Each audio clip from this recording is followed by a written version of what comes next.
Assalamualaikum warahmatullahi wabarakatuh. Kembali lagi bersama Dul Art. Kali ini kita kembali melanjutkan pembahasan soal-soal ujian kompetensi bidang bimbingan dan konseling untuk CPNS formasi tahun 2020 ini. Tentunya pembahasan kali ini adalah untuk seri yang keempat. Nah, sebelum kita lanjut, silahkan terlebih dahulu teman-teman subscribe dulu channel YouTube ini. Silahkan like, comment, and share kepada teman-temannya agar sama-sama belajar tentang soal-soal ujian kompetensi bidang bimbingan konseling. Dan jangan lupa aktifkan tanda loncengnya nanti agar teman-teman mendapatkan soal-soal kompetensi bidang bimbingan konseling selanjutnya.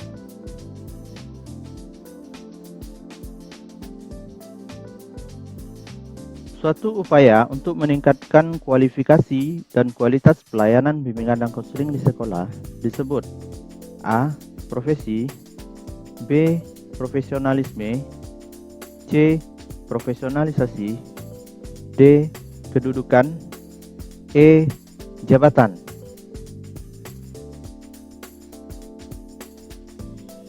Jawabannya adalah profesionalisme. Bagaimana kita sebagai seorang guru itu terus untuk meningkatkan kualifikasi dan kualitas kita sebagai guru BK dalam meningkatkan pelayanan bimbingan dan konseling. Nah, itulah yang disebut dengan profesionalisme.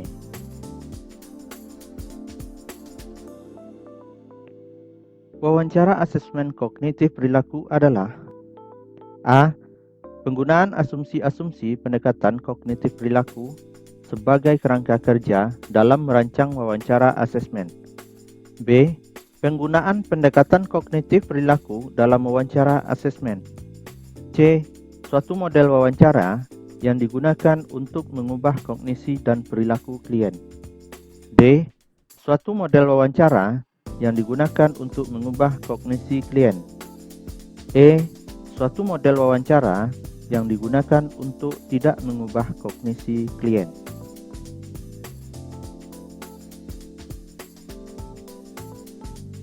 Jawabannya adalah B. Penggunaan pendekatan kognitif perilaku dalam wawancara. Sosiometri merupakan metode pengumpulan data tentang pola struktur sosial individu-individu dalam suatu kelompok dengan cara menelaah relasi sosial. Kegunaan lebih lanjut dari teknik ini adalah A. Menentukan norma pergaulan yang diinginkan oleh suatu kelompok tertentu. B.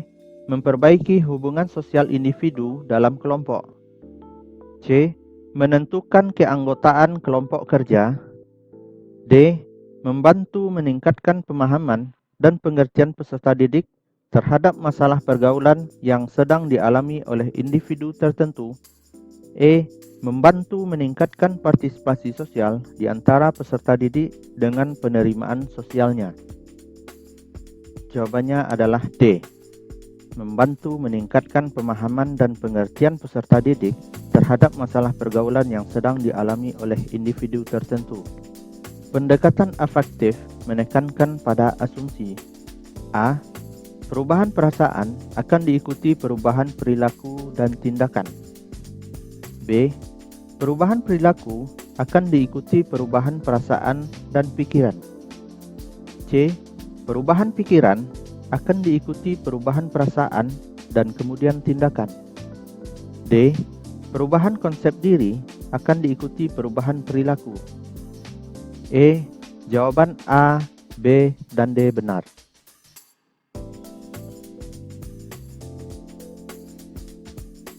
Jawabannya adalah A.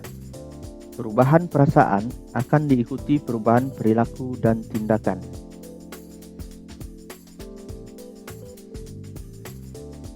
Tujuan utama penelitian tindakan kelas bagi pelayanan bimbingan dan konseling di sekolah adalah A. Untuk menemukan permasalahan di seputar pelayanan bimbingan dan konseling di sekolah. B. Untuk mengembangkan wawasan guru BK tentang perlunya penelitian tindakan kelas. C. Sebagai sarana mendiagnosis permasalahan siswa. D. Untuk memperbaiki mutu pelayanan bimbingan dan konseling di sekolah. E. Untuk bukti kegiatan saja.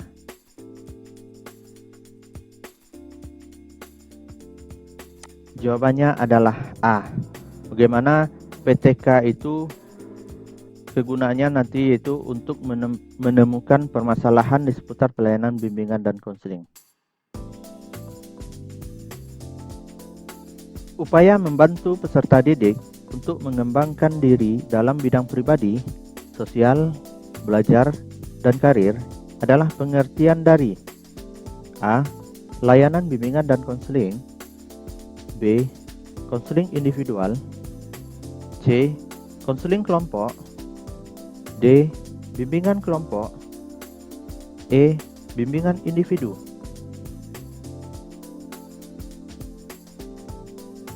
Jawabannya adalah A. Layanan bimbingan konseling. Karena di dalam layanan bimbingan konseling itu ada bidang-bidang yang harus dikembangkan oleh guru bimbingan dan konselingnya. Pertama adalah bidang pribadi, kedua adalah bidang sosial, ketiga adalah bidang belajar, dan empat merupakan bidang karir.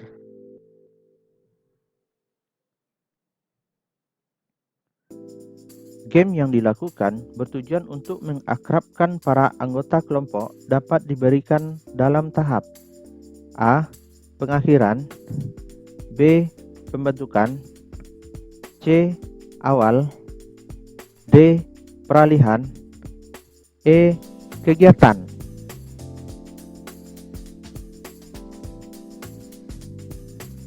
Jawabannya adalah E, karena game itu bisa kita laksanakan ketika kita sudah mulai melakukan apakah itu bimbingan kelompok atau konseling kelompok. Ketika kita sudah melihat situasi dari kegiatan kelompok kita apakah mulai menurun atau kurang semangat, maka game ini bisa kita lakukan. Kegiatan yang dilakukan dalam tahap pengakhiran bimbingan kelompok adalah A. Saling perkenalan dan pengungkapan diri, B. Tiap anggota mengemukakan masalahnya, C. Menetapkan masalah yang akan dibahas, D. Mengemukakan kesan dan harapan, E. Memberi salam.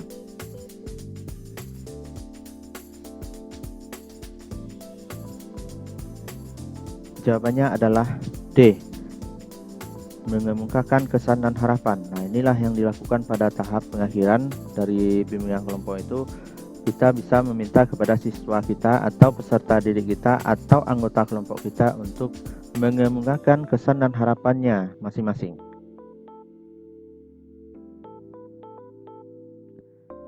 Salah satu tahapan yang ada dalam konseling kelompok adalah sebagai berikut. A. Tahap pembentukan, B. Tahap pengenalan, C. Tahap pembahasan, D. Tahap permulaan, E.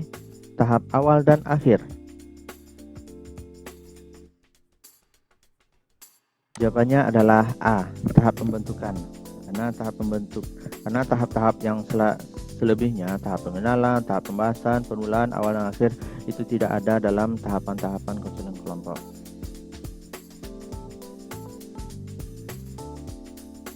Untuk menentukan permasalahan yang akan dibahas, terlebih dahulu didasarkan pada A. Kebijakan konselor menentukan masalah, B. Prioritas permasalahan yang ditentukan konselor, C. Musyawarah dalam kelompok, D. Pengaruh lingkungan luar, E. Pengaruh masalah klien. Jawabannya adalah E. Pengaruh masalah klien.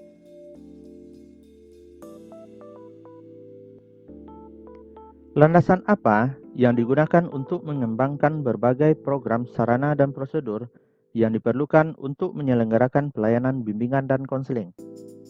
A. Filosofis, B. Pedagogis, C. Humanistis, D. Psikologis, E. Empiris.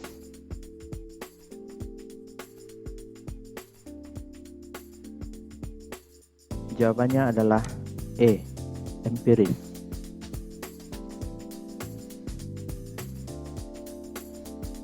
Sikap yang harus diwujudkan sebagai konselor sekolah adalah, nah ini yang ditanyakan dalam kali ini adalah sikap kita sebagai seorang guru BK atau konselor sekolah. A. memiliki komitmen untuk mewujudkan pelayanan bimbingan dan konseling sebagai bantuan profesional di sekolah. B. Menepis peran guru BK di sekolah sebagai polisi sekolah. C. Mengajak semua guru di sekolah untuk mendukung program BK. D. Mengajak semua guru di sekolah untuk mendukung program BK dan masyarakat. E. Mengembangkan program BK di sekolah.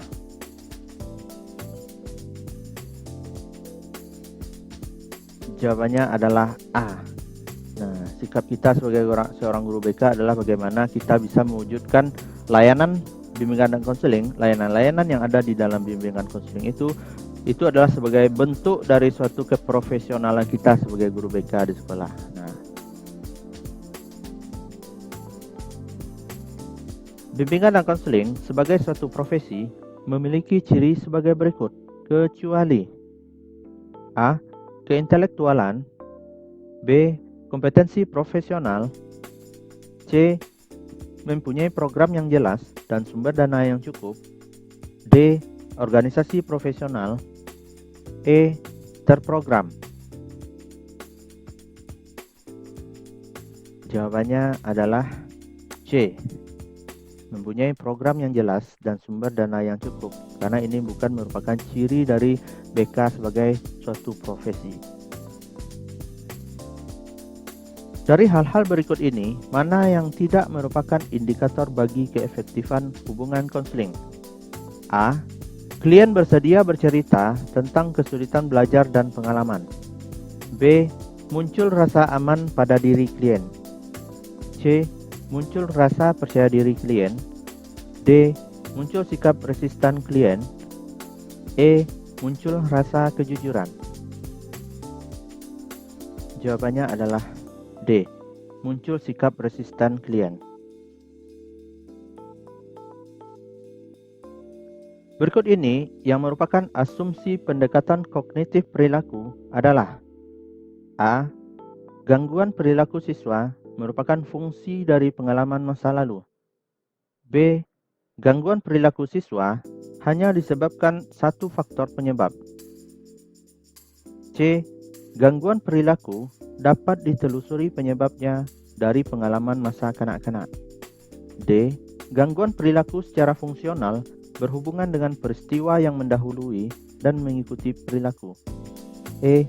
Gangguan perilaku siswa disebabkan banyak faktor penyebab.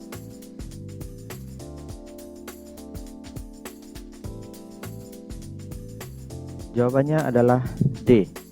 Gangguan perilaku secara fungsional berhubungan dengan peristiwa yang mendahului dan mengikuti perilaku.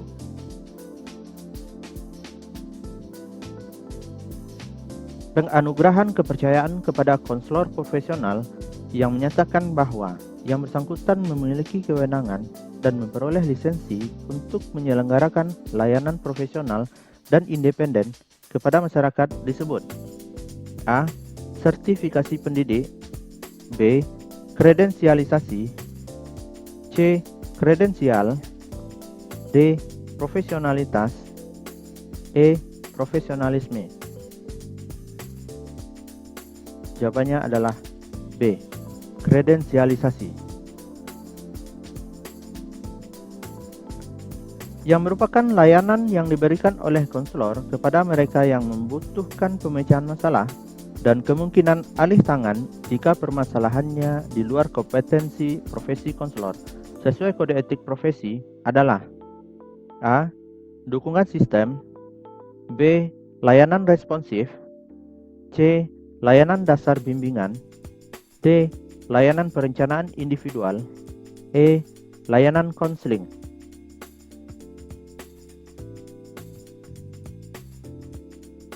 Jawabannya adalah B. Layanan responsif. Karena layanan responsif ini adalah bersifat secepatnya, yaitu ketika seseorang guru BK atau konselor tidak bisa menyelesaikan suatu permasalahannya, maka dimungkinkan bagi guru BK tersebut untuk mengalih tangankan kepada pihak yang berwajib atau kepada pihak yang berwenang untuk menanggulangi masalahnya.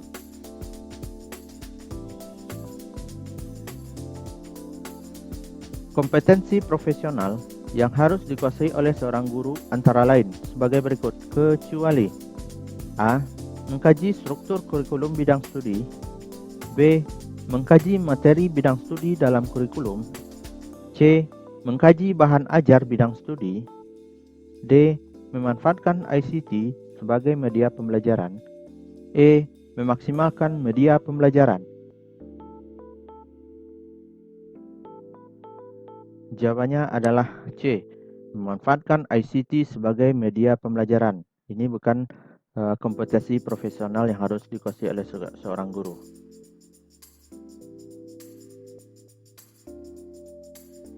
Yang bukan termasuk kegiatan identifikasi komponen masalah klien adalah A. Mengenali dimensi afektif dari gangguan perilaku. B. Mengenali dimensi kognitif dari gangguan perilaku. C. Mengenali aspek tindakan dari gangguan perilaku. D. Mengenali dimensi konatif dari gangguan perilaku. E. Mengenali dimensi kognitif dan afektif dari gangguan perilaku. Nah, di sini yang ditanyakan adalah yang bukan identifikasi komponen masalah klien. Maka jawabannya adalah D. Mengenali dimensi konatif dari gangguan perilaku. Baik teman-teman, ini adalah soal terakhir kita. Terima kasih kepada teman-teman yang sudah menonton YouTube ini.